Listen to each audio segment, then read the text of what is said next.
close your eyes. Let your breathing slow. Tonight we travel further back than last time. Further back than Hannibal crossing the Alps with his elephants. Further back than Julius Caesar walking into the Senate and recognizing the face of Brutus among the conspirators. Further back than the walls of Rome newly built. Further back than the pyramids of Giza, standing white and brilliant in the Egyptian sun. Further back even than the boy Hannibal, standing at his father's altar and swearing his oath.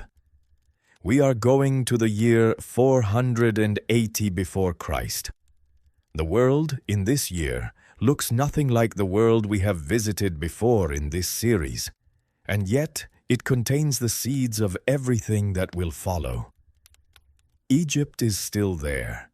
The pyramids are already 2,000 years old, ancient even by ancient standards, monuments to a civilization so old that no living person can name its founders from memory.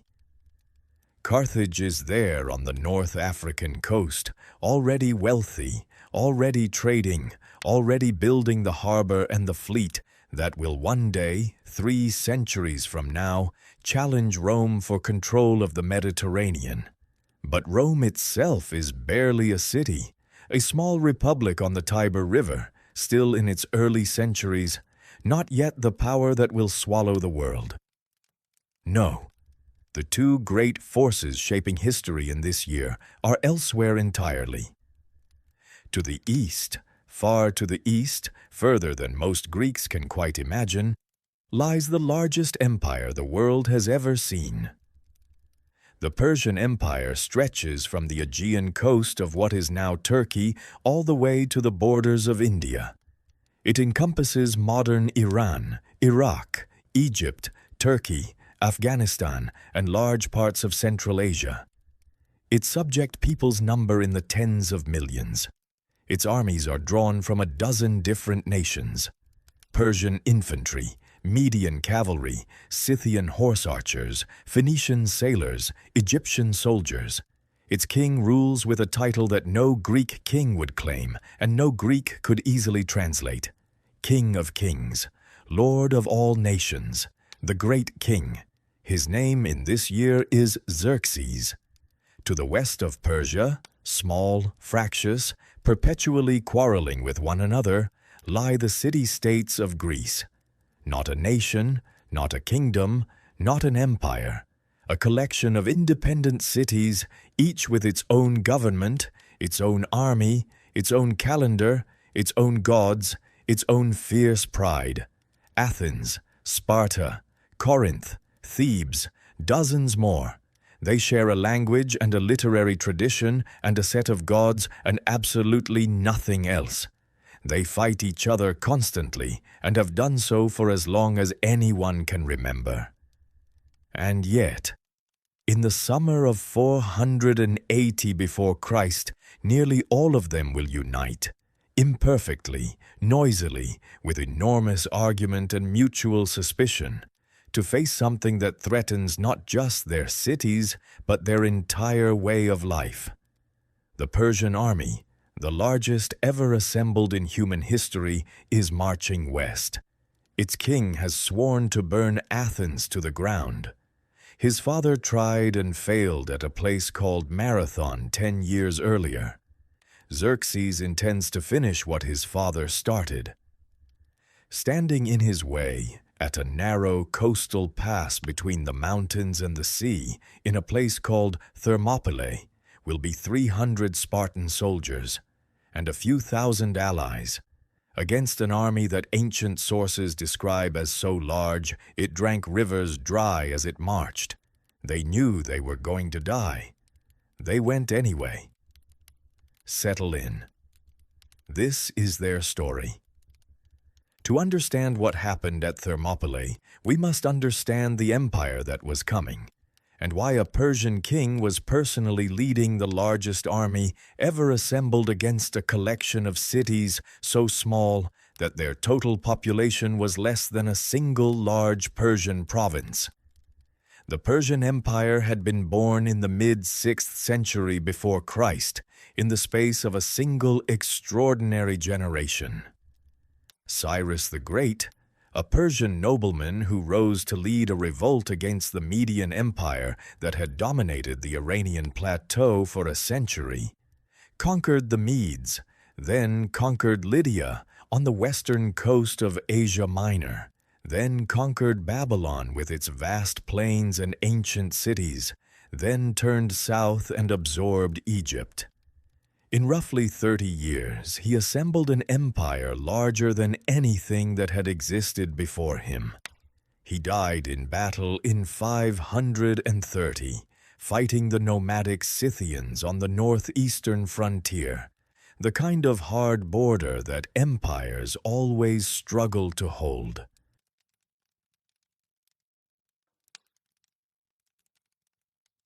His successors kept building. His son Cambyses formalized the conquest of Egypt. Darius I, who came to power after a period of civil war, extended Persian control into the Indus Valley to the east and into Thrace and Macedonia to the northwest, pushing the empire's borders to the very edge of the European continent. He was an extraordinary administrator who reorganized the empire into provinces called satrapies, each with a governor answerable to the king, connected by a system of roads with royal post stations so efficient that a message could travel from Susa to Sardis, a distance of nearly 1,500 miles, in a week. The Persian system for its time was relatively enlightened. Cyrus had allowed conquered peoples to keep their religions and customs as long as they paid tribute and supplied soldiers. This was not sentiment but pragmatism. An empire that tried to forcibly Persianize every subject, people would be perpetually suppressing revolts.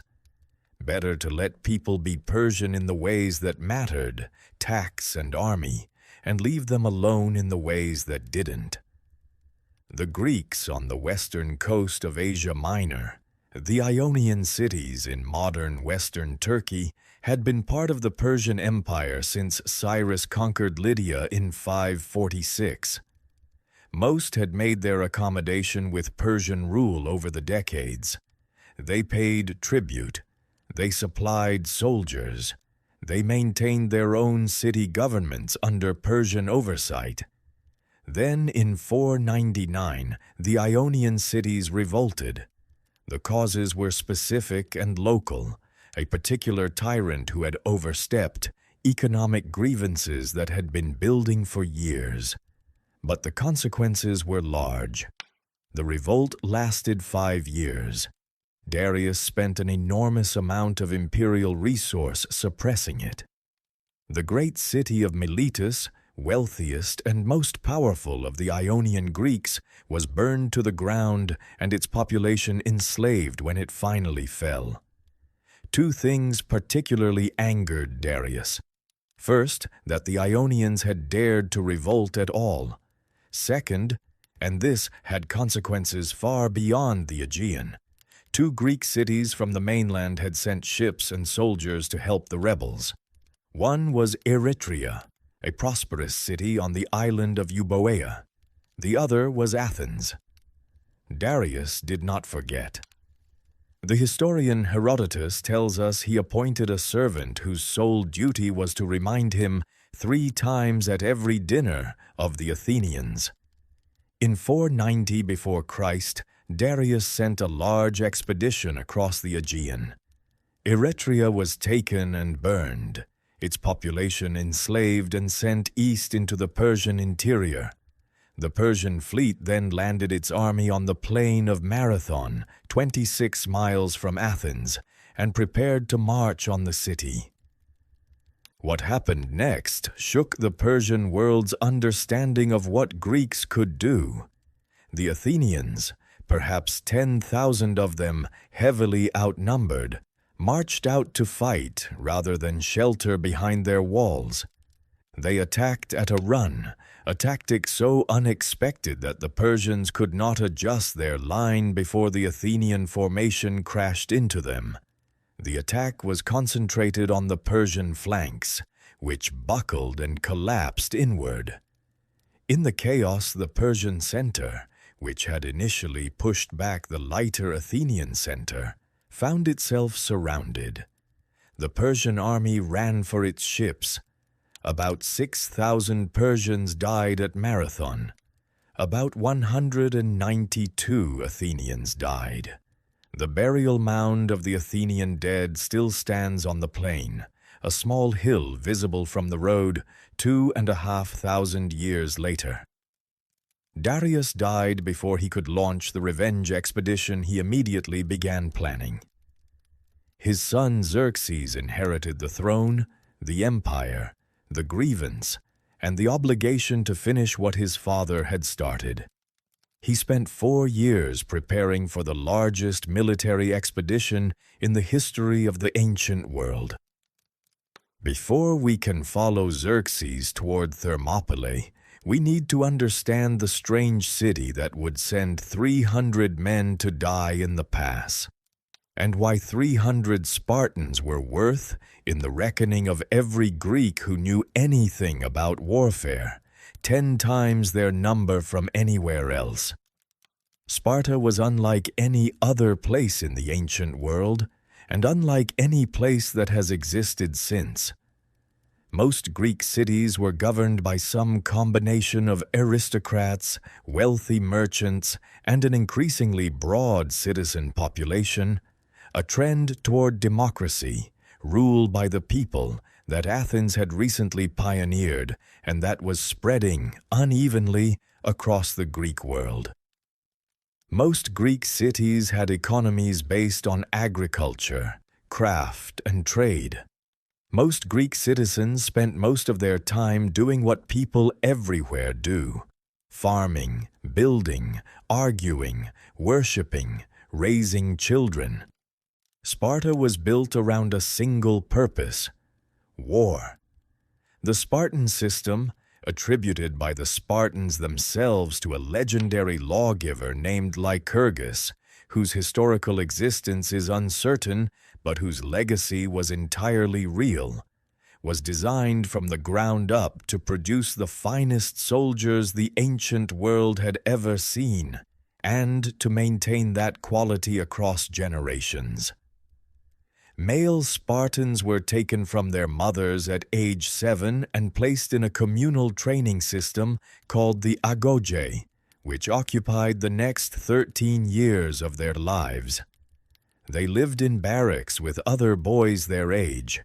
They were deliberately and systematically underfed, partly to harden them to hunger, partly to encourage them to steal food, which was permitted. Being caught stealing was not the problem. Being caught was. The punishment was not for theft, but for failure. They slept on reeds they cut themselves from the river. They wore a single cloak through the year, in the cold of the Laconian winter and the heat of summer. They were beaten regularly, not for failing at exercises, but specifically to teach them to endure pain without crying out, without showing weakness, without giving an enemy the satisfaction of knowing he had hurt you. They swam cold rivers. They marched long distances in full armor. They fought each other in practice bouts that were not entirely controlled. At 18, Spartan males entered the military proper. They lived in communal messes. Groups of 15 men who ate together every day, contributed their share of food from their family's land, and formed the basic social unit of Spartan military life. They were not permitted to live with their wives until age 30. They remained in the military reserve until 60. The entire economy of Sparta, including the Helots, the enslaved population from the neighboring region of Messenia, who did all agricultural work, existed to support this military machine. A Spartan citizen's job was to be a soldier. Everything else was handled by someone else. The result was a soldier who was, by the universal agreement of the ancient world, the finest individual fighter available. Spartan hoplites, heavily armored infantry, fighting in the tight formation called the phalanx, bronze shield, locked against bronze shield, long spears leveled, were the standard against which every other army measured itself. At the great athletic festivals, Spartan athletes dominated. In battle, Spartan discipline, the ability to hold a line, to advance at a measured pace without breaking formation, to obey orders in the chaos of combat without hesitation, was something that other armies trained toward for years and rarely achieved. There was also the question of attitude. Spartan culture regarded death in battle not as a tragedy, but as the appropriate end for a soldier who had lived properly. Spartan mothers sent their sons to war with the instruction to come home either carrying their shield, meaning victorious, or being carried on it, meaning dead. A Spartan who returned from battle alive when he was supposed to have died there became a figure of social contempt, a trembler, whose shame extended to his children. In a culture that valued nothing more than reputation, this was the worst thing you could be. It was this culture that Leonidas, king of Sparta, carried with him to the pass of Thermopylae in late August of 480. He had chosen 300 men from those who had living sons, so the Spartan bloodlines would continue. He knew with the clarity that Spartan training produced that he was unlikely to be coming back. He went anyway, as Spartans did. The pass of Thermopylae.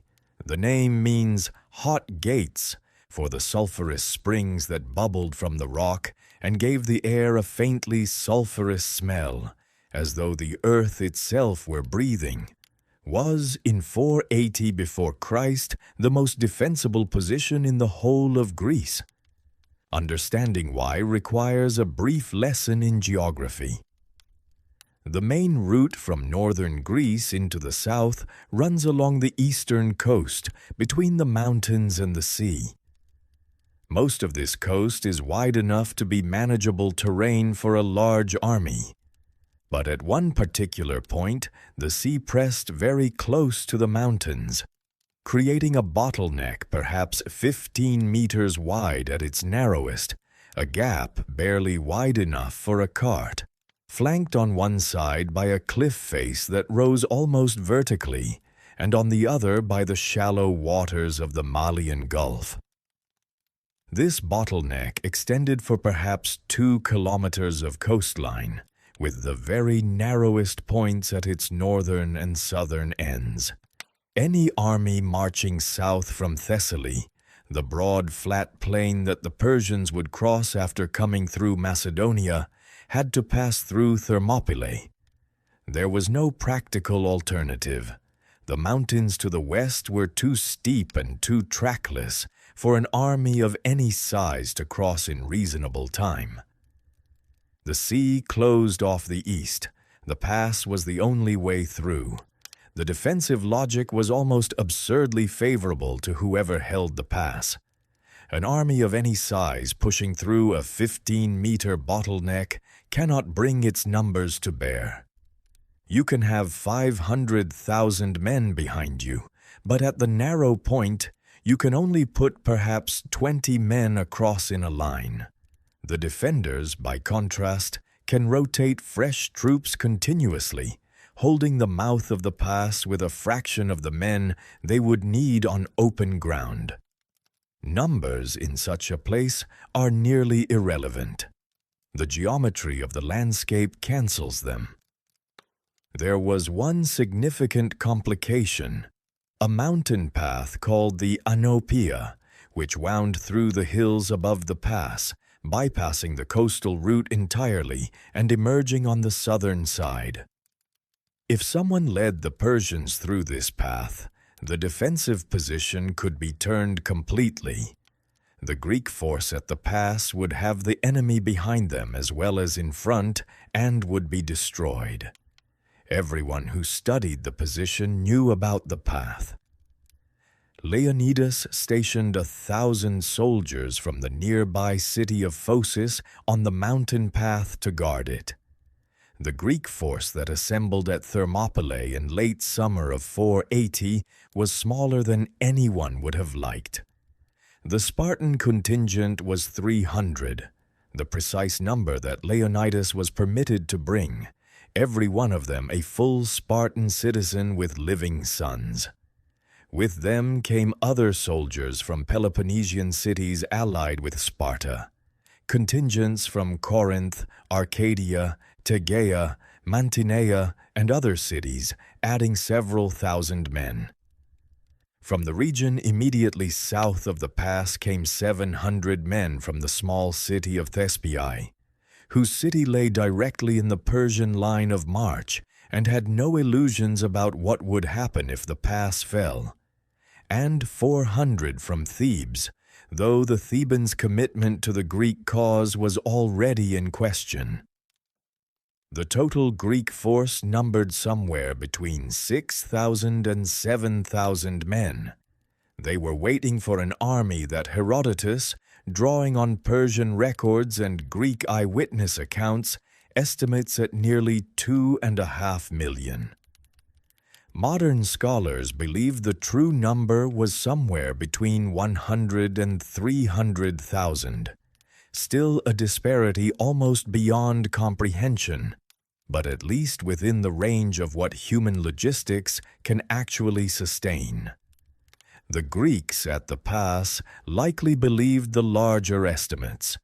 Whether the army numbered 100,000 or 2 million, the result from inside a 15-meter gap would look the same.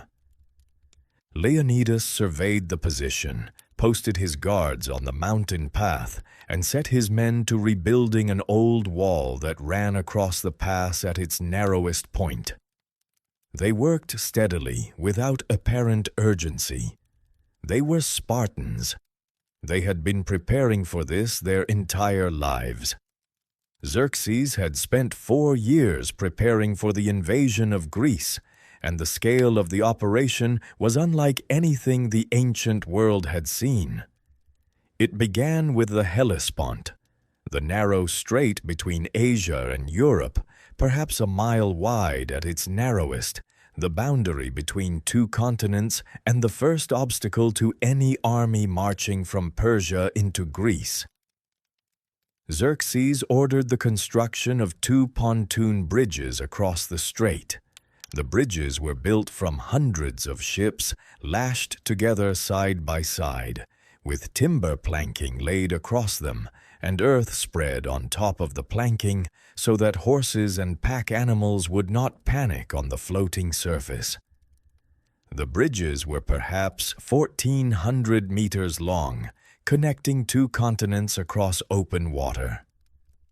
When a storm destroyed the first construction, Xerxes reportedly ordered the sea flogged, 300 lashes, chains thrown into the water, a gesture of contempt toward natural forces that the Greeks found both absurd and deeply revealing about the Persian character, as they understood it. Here was a king who believed the world should obey him, even the sea. New bridges were built. They held. The army crossed in 4 days and nights, a continuous river of men, horses, and supplies flowing from Asia into Europe, while Xerxes watched from a throne on the shore, weeping, according to Herodotus, at the sight of so many men. Weeping because in 100 years none of them would be alive. The march south through Thrace and Macedonia took months. A supply system of extraordinary complexity, depots prepared along the route in advance, a fleet of supply ships sailing parallel along the coast, kept the enormous force fed and moving. Cities submitted as the army approached or were destroyed if they resisted. By late summer of 480, the Persian advance guard was entering Thessaly. Xerxes sent envoys ahead to every Greek city, demanding the traditional tokens of submission, earth and water, symbolic acknowledgement of Persian sovereignty. Many cities complied. Cities in northern Greece, directly in the path of the advancing army, had little practical choice, but Athens refused. Sparta refused. According to tradition, the Athenians threw the Persian envoys into a pit. The Spartans threw theirs into a well, suggesting they could find both earth and water there. When the Persian army finally arrived before Thermopylae, and Xerxes surveyed the Greek position through his scouts, his initial reaction, if Herodotus is to be believed, and Herodotus was gathering these stories within a generation of the events, was something close to contempt. A Persian scout reported that the Spartans at the mouth of the pass were exercising naked and methodically combing their long hair in the sun, apparently indifferent to the arrival of the largest army in the world. Xerxes found this behavior so peculiar that he summoned Demaratus, a former Spartan king who had fled into Persian exile years earlier after a political dispute. What, Xerxes wanted to know, were the Spartans doing? Demaratus explained as carefully as he could that the Spartans always combed their hair before battle. This was what they did when they were preparing to die. He urged Xerxes not to underestimate them. The conversation, as Herodotus records it, ended with Xerxes dismissing the warning. He had too many men, too much cavalry, too many archers to worry about a few hundred soldiers combing their hair. Xerxes waited 4 days at the mouth of the pass, perhaps expecting the Greek force to lose its nerve and retreat, perhaps waiting for his full army to concentrate behind him. On the 5th day, he sent in the Medes. The Medes were among the elite troops of the Persian army, experienced and well-equipped soldiers from the Iranian plateau who had been fighting in Persian service for generations. They marched into the pass in full force and met the Spartan line. They were cut to pieces. The tactics Leonidas used were deceptively simple and brutally effective. He advanced his phalanx into the very narrowest section of the pass, where the width of the Persian line was limited to the same 20 or 30 men as his own. The Spartan spears were longer than the Persian weapons, giving a reach advantage at the moment of contact. The Spartan shields, overlapping in tight formation, presented a nearly continuous wall of bronze that arrows could not penetrate and individual soldiers could not push through. Then, at a signal, the Greeks performed a false retreat, falling back together in perfect order, as though panicking, drawing the Persians forward into a slightly wider section of the pass where the ground was more broken. The Persians, who had not seen Greek soldiers retreat and turn before, believed what they saw, a breaking enemy. They charged forward. The Spartan line turned and drove into them. The result, by the end of the first day, was something between a military disaster and a psychological catastrophe for the Persian command. The Medes were replaced by the Immortals. Xerxes' household guard, 10,000 of the finest soldiers in the Persian Empire, theoretically invincible, the force that had never been defeated. They attacked the pass and fared no better. At the end of the day, Herodotus says Xerxes leaped from his throne 3 times in alarm at what he was watching. The second day was a repetition of the first. Fresh Persian contingents were fed into the pass. Persians, Medes, units from other satrapies, soldiers who had traveled from as far as India and the Black Sea coast to serve in this army. Each in turn met the Spartan and allied Greek line, and each in turn was driven back or destroyed in the false retreat and return. The Greeks rotated their contingents, Spartans in the line for a period, then soldiers from the allied cities, then back to Spartans, keeping their men relatively rested while the Persians exhausted themselves against a wall that would not break. The Spartan fighting style in those 2 days was unlike anything the Persians had encountered before. Most armies the Persians had faced either broke under pressure and ran, or stood their ground and died where they were. The Spartans did neither. They advanced, they withdrew, they turned, they advanced again. They were in constant motion, in perfect coordination, reading the battle the way a musician reads a score.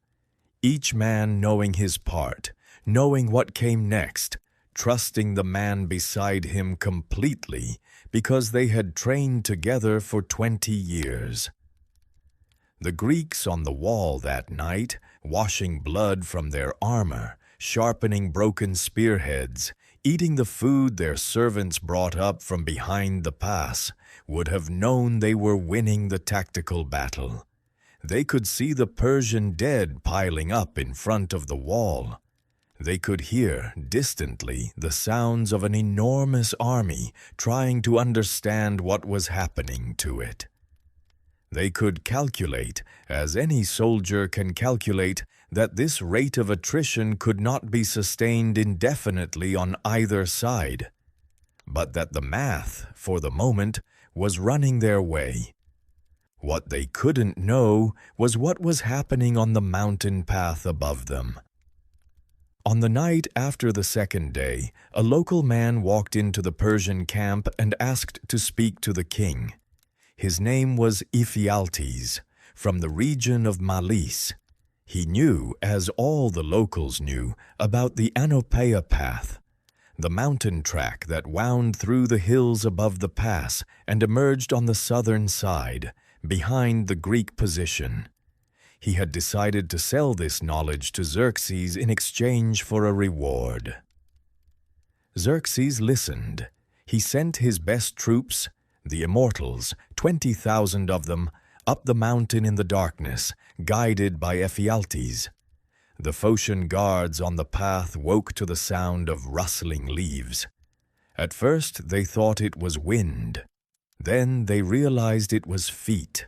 Thousands of feet on the path, coming toward them in the dark. By the time they understood what was happening, the Immortals were emerging from the tree line. The Phocians scrambled to put on their armor and form a defensive line. The Immortals, according to Herodotus, simply went around them. They were not interested in fighting a Phocian rearguard in the mountains. They were interested in reaching the pass before dawn. They went around the Phocians' position and continued down the mountain. At dawn, a Greek runner arrived at the pass from a different direction. He had seen, from a vantage point, the Persian column on the mountain path in the moonlight and ran through the night to bring the warning. Leonidas called his officers together. The argument was brief. The Persian flanking force would arrive behind the Greek position within hours, probably before noon. The pass would then be encircled. Any force remaining inside it would be destroyed. Most of the allied contingents, the Corinthians, the Arcadians, the others from the Peloponnese, argued for immediate withdrawal. They had come to hold the pass, not to die in it. The pass could no longer be held. The logic of retreat was overwhelming. Leonidas agreed. He dismissed most of the allied contingents, who withdrew south as ordered. He kept with him the 300 Spartans, the 700 Thespians who refused to leave, and 400 Thebans who may or may not have had a choice in the matter. Whether the Thebans were held by force, as some ancient sources suggest, or whether some of them truly chose to stay, is impossible now to know. They were there at the end. In total, perhaps 1,500 men remained in the pass when the Persian flanking force began its descent from the mountain. On the third morning at Thermopylae, the Greeks who remained in the pass knew they were going to die. Not probably, not possibly. They knew. Leonidas led his men forward at dawn, out of the narrowest section of the pass, into the slightly wider space beyond. This was the opposite of the defensive logic of the previous 2 days. It was not a choice to hold the wall and fight from behind it. It was a choice to attack, to go forward into the Persian mass, to kill as many as possible before the flanking force arrived and the encirclement was complete. A soldier who dies advancing kills more people on the way out than a soldier who dies retreating. They broke through the first Persian line. Ancient sources describe a wild, ferocious melee in the wider part of the pass, Greeks driving forward into the Persian ranks, the kind of fighting where formation dissolves and it becomes individual against individual, where training and will and the refusal to feel afraid determines who lives for the next minute. Leonidas was killed in the fighting. We do not know exactly how or precisely when. Ancient battles are not well documented at the individual level, and Herodotus, who is our best source, was writing 40 years after the event from the accounts of survivors. We know he died near the front, which means he was fighting forward, as Spartans were supposed to. We know his body fell in the press of the battle. What followed is one of the stranger episodes in ancient military history. The Spartans, fighting a last stand against overwhelming numbers, stopped fighting to retrieve their king's body. 4 times, according to Herodotus, they drove the Persians back from Leonidas's fallen body and held it against counterattack. The practical military logic of this is difficult to justify. The emotional logic is not difficult at all. He was their king. He had led them here. He had chosen them specifically, and they were not going to let his body be taken. When the immortals arrived from behind, having completed their descent from the mountain path, the geometry of the battle changed completely. The Greeks were now surrounded. They pulled back to a small hill within the pass, the place where Herodotus says there was a wide stone on which a lion statue would later be erected in Leonidas's memory. They fought from the hill. They used their long spears until the spear shafts broke. They used their swords when the spears were gone. According to Herodotus, and this detail has echoed through 25 centuries of military writing, they fought with their hands and their teeth when the swords were gone. Xerxes ordered his archers forward. The Persians surrounded the hill and shot until nothing moved. Among the dead on that hill were the 300 Spartans, the 700 Thespians, a handful of others who had stayed for reasons we cannot now recover. The Thebans, most of them, had thrown down their weapons and surrendered when the flanking force arrived, branded afterward with the mark of the Persian king, their choice to submit preserved in the historical record as the contrast against which the Spartan and Thespian deaths were measured. Xerxes visited the battlefield afterward. He ordered a search for Leonidas's body. When it was found, he had it beheaded and the head mounted on a stake. This was, for a Persian king, an unusual act. Persian royal tradition generally treated fallen enemies with more formal dignity, especially kings. That Xerxes broke with this tradition for Leonidas is recorded without explanation in the ancient sources. Perhaps it was anger. Perhaps it was fear. Perhaps it was the recognition that in 3 days of fighting, a man he had never met had done something to him that no previous enemy had managed. The Greeks lost at Thermopylae. The pass fell. The road south was open. The Persian army marched south through central Greece. Cities in its path submitted or were abandoned. Athens was evacuated in one of the largest coordinated relocations in ancient history. The entire civilian population, women, children, the elderly, everything valuable that could be carried, loaded onto ships and taken to the nearby island of Salamis and other places of temporary safety. The city itself was left nearly empty. The Persian army entered Athens and burned it. The Acropolis, the great rocky hill above the city, crowned with temples and statues, the religious and symbolic heart of Athenian civilization, was put to the torch. Temples burned. Statues were toppled or carried away as trophies. Xerxes had kept his father's oath. He had done what he came to do. But the war was not over. The Greek fleet was still intact, concentrated in the narrow straits between the island of Salamis and the mainland, and an Athenian politician named Themistocles was now playing a strategic game more subtle than anything that had happened at Thermopylae. Themistocles had been arguing for years that Athens's future lay at sea. He had convinced the Athenians to spend a lucky silver windfall on 200 warships called triremes, long, narrow galleys, propelled by 170 oarsmen each, capable of ramming enemy vessels and sinking them at speed. After Marathon, after Thermopylae, after the burning of Athens, the Persian fleet was still largely intact and still the greatest naval force in the Mediterranean. Themistocles needed to fight it in a place where its numbers could not decide the outcome. Exactly as Leonidas had used Thermopylae to negate Persian numerical superiority on land, Themistocles needed a narrow sea passage that would do the same on water. The Straits of Salamis were that passage.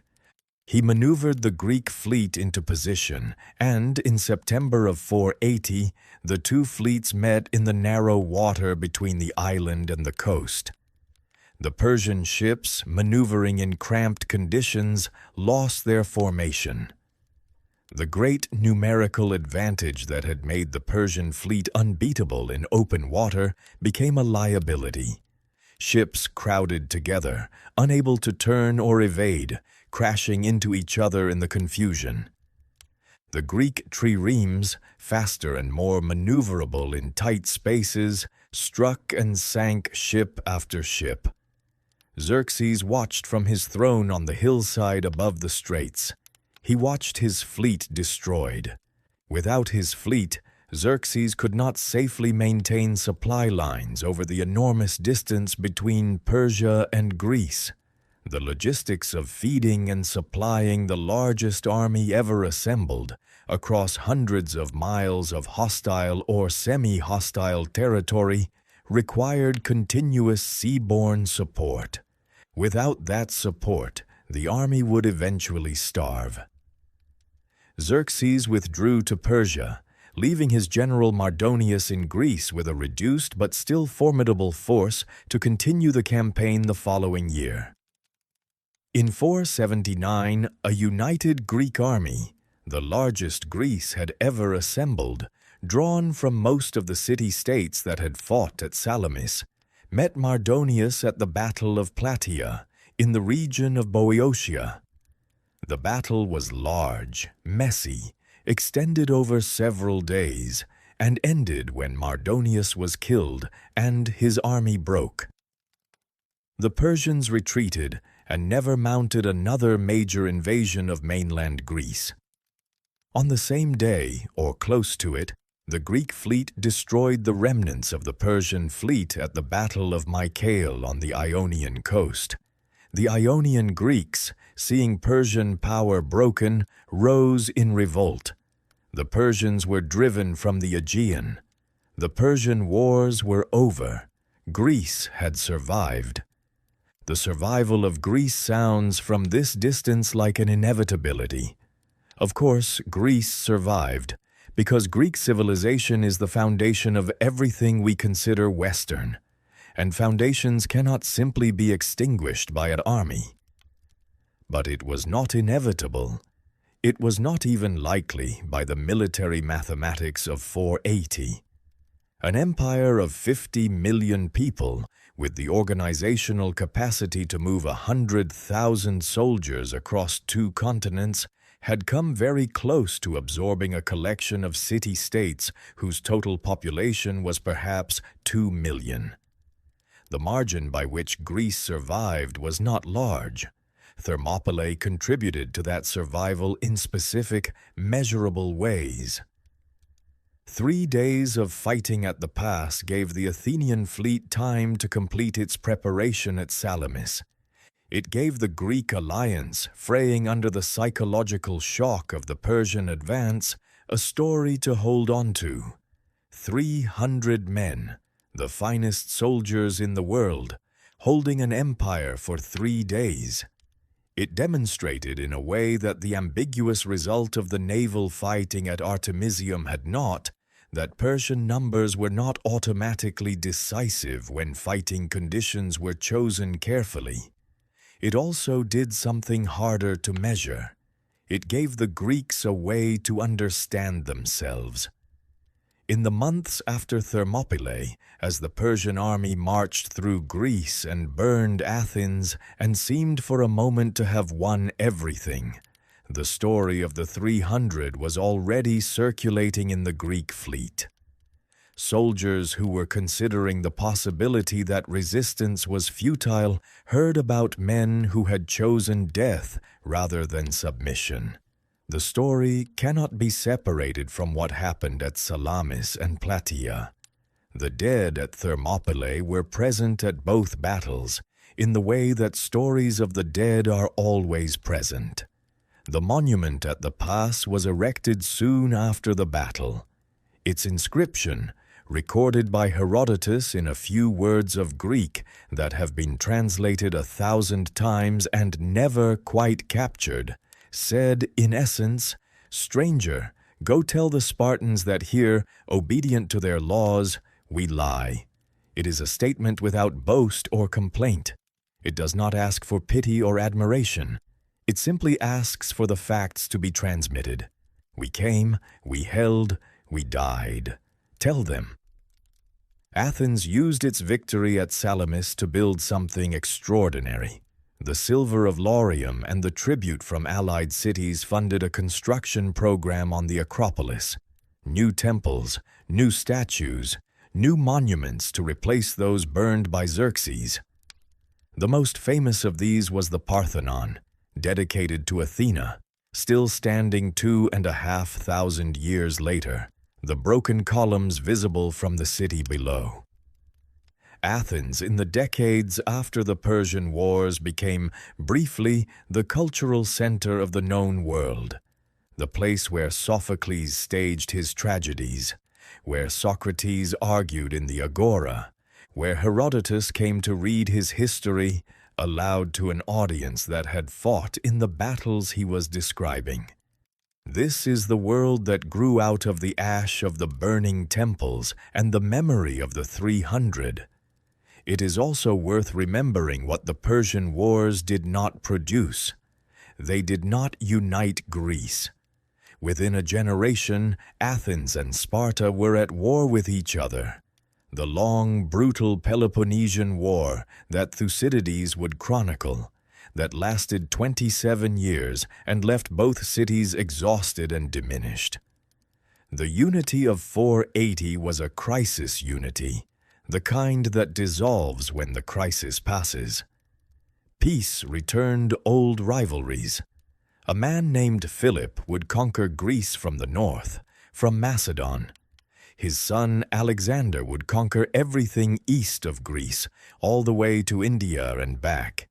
And the Persian Empire that had come to burn Athens would cease to exist. But those are stories for other nights. It is late now. Close your eyes. Let the 300 rest.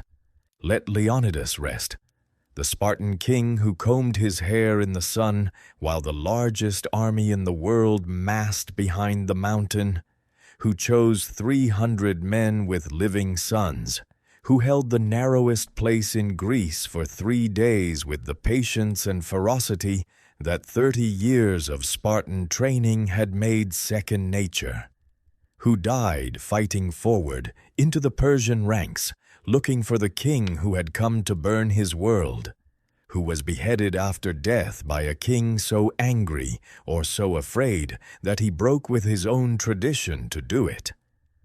Let the Thespians rest. 700 men from a small city that knew it lay directly in the Persian path, that had nothing to gain from dying in the pass and nothing to lose by dying there that it would not lose anyway. They are less famous than the Spartans. History gives the glory of Thermopylae to the 300 because the Spartans were the Spartans and their deaths had the quality of a legend that was already forming while the bodies were still warm. But the Thespians were there too. They stayed when they could have gone. Their city was burned anyway when the Persians came through, as they knew it would be. Let Ephialtes rest, if rest is something he deserves. A man who sold a piece of local knowledge for a reward, and whose name, in the Greek language, became the word for a nightmare. The ancient sources say he was killed later, by a Greek seeking vengeance, though whether this is true or a story that the Greek world needed to be true is impossible to know. He did what people have always done in every war in every century. He calculated his own survival and acted on the calculation. Let Xerxes rest. He was a man who inherited the largest empire in the world, his father's unfinished war, and the obligation of a king to be larger than any obstacle in his path. He crossed the Hellespont on a road of ships. He watched his fleet destroyed at Salamis from a hillside throne. He went home. He was assassinated in his own palace 14 years later by a conspiracy of court officials. He never came back to Greece. Let Marathon rest, and Salamis and Plataea. The graves of the men who died at those battles are under vineyards and olive groves now, under highways and village houses, under 2,500 years of ordinary life continuing. The bones are there. The soil holds them.